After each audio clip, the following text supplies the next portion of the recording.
Let's turn to the next question that is being put, and it's again a question which I think is troubling a lot of people. Why don't you take this, Dr. Swaminathan, because you are Director Infectious Diseases as an immunologist. Tell us, why are people in the age group 30 to 45 being affected this time in such large numbers? What explains it? Is it purely anecdotal? But I am getting a lot of calls from people in the age group 30 to 45 whose oxygen levels are constantly falling at the moment.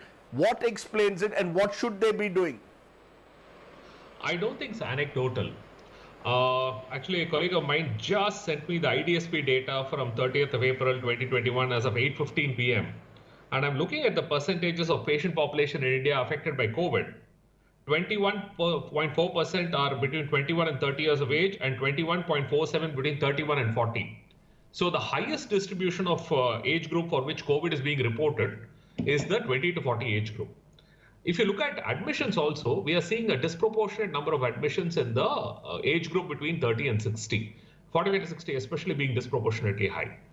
Couple of reasons. Number one, for 60 plus age group, the percentage of vaccination penetration is probably much better. In the 45 to 60, the penetration of vaccination has been much poorer. The second is that this is the group of people who are more active and out in the community trying to earn a livelihood, and therefore more exposed to COVID as such. And the third possibility is also that you had a much greater banking of the older community in the first round. The community which had a go-by in the first round is now facing the second. So is that treatment any different, doctor? If I'm between 30 and 45, is there any difference, variation in the treatment you recommend compared to those over 65 who are getting COVID? Not really. It's just that we are more worried because the way they progress is also more rapid. See, in an older person, because your ability to withstand problems is much poorer, they will slowly deteriorate.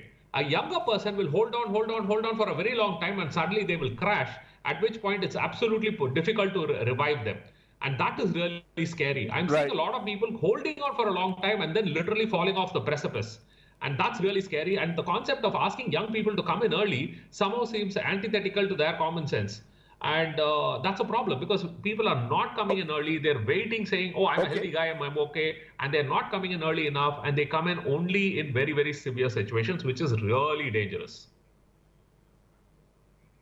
Okay, I'm going to come back to something that you've just said in a moment, because there are more viewer questions on when exactly should I be ready to, should I go in for hospitalization.